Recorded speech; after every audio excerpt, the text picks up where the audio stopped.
Hello friends, psychology class में आपका स्वागत है।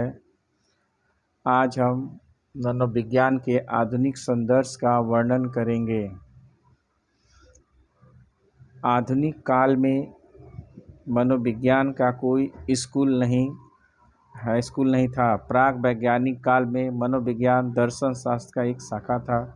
प्रथम विश्व युद्ध और द्वितीय विश्व युद्ध के बीच मनोविज्ञान का विकास काफ़ी तेज़ी से हुआ, परंतु जब मनोविज्ञान का कार्यक्षेत्र काफ़ी विकसित हो गया तो किसी एक स्कूल के मनोवैज्ञानिकों के लिए उन सभी क्षेत्रों में कार्य करना संभव नहीं रह गया, जिसके कारण इसके विशिष्टीकरण की प्रक्रिया में कठिनाई बढ़ गई, या कहें कि इसका विकास धारा धीरे हो गया।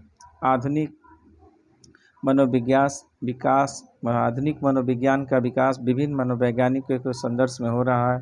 प्रत्येक मनोवैज्ञानिक संदर्भ में समान या असमान व्यक्तियों के व्यवहारों की व्याख्या के लिए एक विशेष दृष्टिकोण को अपनाया जा रहा है। अधिकतर मनोवैज्ञानिक इन संदर्भों में या दृष्टिकोण में कई संदर्भों का उपयोग करके मनोवैज्ञानिक समस्याओं का अध्ययन करते हैं।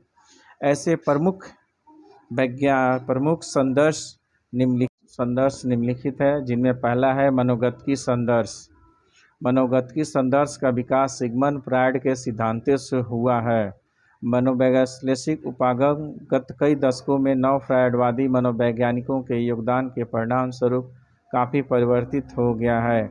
मनोवैश्लेषिक संदर्भ या मनोगतिकी संदर्भ में मानव व्यवहार एवं मानसिक प्रक्रियाओं को समझने एवं व्याख्या करने में अचेतन अभिप्रेरक तथा आरंभिक बाल्यावस्था की अनुभूतियों पर काफ़ी बल डाला जाता है। आजकल वैसे मनोवैज्ञानिक भी हैं जो फ्रायड द्वारा प्रतिपादित व्यक्तित्व सिद्धांत एवं मानसिक विकृतियों की व्याख्या में असहमत है, लेकिन वे इस बात अवश्य स्वीकार करते हैं कि मानव व्यवहार प्रायः वैसी प्राकृतिक एवं प्रेरणाओं से प्रभावित होता है जो चेतन पहचान से परे होते हैं। व्यवहार परक संदर्भ की शुरुआत वाटसन तथा स्किनर आदि के योगदान से मिलता है।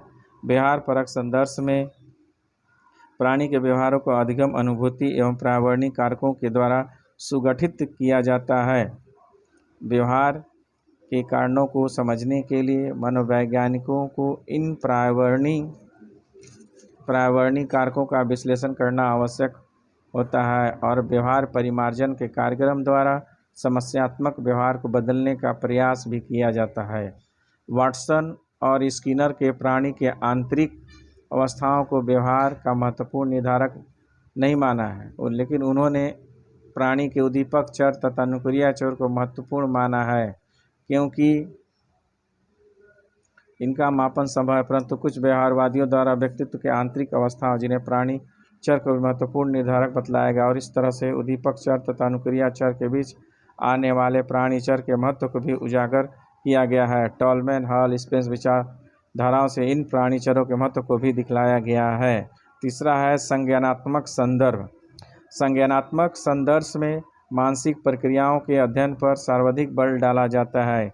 इनमें मानव व्यवहार को समझने के लिए यह जानने की कोशिश की जाती है कि व्यवहार से पहले क्या हुआ और तथा व्यवहार के बाद क्या हुआ। इस तरह संज्ञानात्मक संदर्भ में व्यवहार परक संदर्भ द्वारा अपेक्षित पहलू अर्थात मानसिक प्रक्रिया पर सबसे महत्वपूर्ण समझकर उस पर ध्यान दिया जाता है। इस संदर्भ की मान्यता यह है कि मात्र उद्दीपक से व्यवहार की उत्पत्ति नहीं होती, बल्कि जब व्यक्ति के सामने उद्दीपक आता है तो वह उस उद्दीपक को ठीक ढंग से उसका प्रत्यक्षण करता है, याद करता है, उसे संगठित करता है, तब उसका विश्लेषण करता है, तब वह उद्दीपक के प्रति अनुक्रिया करता है। व्यवहार के संपूर्ण व्याख्या करने के लिए कुछ महत्वपूर्ण संज्ञानात्मक प्रक्रियाओं जैसे प्रत्यक्षण, स्मृति, चिंतन, भाषा तथा अन्य प्रक्रियाओं को भी ध्यान देना आवश्यक होता है। संज्ञानात्मक संदर्भ हमेशा तर्क संगत चिंतन के सिद्धांत या नियम पर ही बल डालकर मानव व्यवहार की व्याख्या करता है। और नेक्स्ट है, चौथा है मानवतावादी संदर्भ, ह्यूमैनिस्टिक पर्सपेक्टिव्स। मानवतावादी संदर्भ की उत्पत्ति मनोविश्लेषण तथा व्यवहारवाद के प्रतिक्रिया के परिणाम माना गया है। मानवतावादी संदर्भ में मनुष्यों के अपूर्वता तथा उसके वर्धन, चयन एवं मनोवैज्ञानिक स्वास्थ्य को क्षमता पर बल डाला जाता है। इस संदर्भ में मनुष्य को एक उत्तम तथा अपने आप को उन्नत बनाने के प्राणी के रूप में देखा जाता है। मानवतावादी संदर्श व्यवहारवादी संदर्श की उस विचारधारा को भी अस्वीकृत कर देता है कि व्यक्ति की कोई अपनी इच्छा नहीं होती है और उनके व्यवहार का निर्धारण वातावरण के सिर्फ उद्दीपकों द्वारा होता है। मानवतावादी संदर्श इस बात पर बल डालता है कि मनुष्य मूलतः चेतन एवं सृजनात्मक होता है तथा उसमें अपने उन्नत बनाने की एक जन्मजात इच्छा होती है। अब्राहम मस्लो तथा कार्ल रोजर्स को मानना है कि प्रत्येक व्यक्ति में व्यवहार का अलग से एवं स्वतंत्र ढंग से अध्ययन करना चाहिए। इन लोगों का मत है कि मनुष्यों में आत्मसिद्धि की इच्छा होती है, अर्थात अपने अंतः शक्ति को पहचानने की इच्छा होती है। लेकिन जब व्यक्ति अपने जन्मजात अंतःशक्ति को नहीं पहचान पाता है तो वह सख्त, संकीर्ण, कुंठित एवं सुरक्षात्मक प्रकृति का हो जाता है। वह सांवेगिक रूप से अस्थिर भी हो जाता है।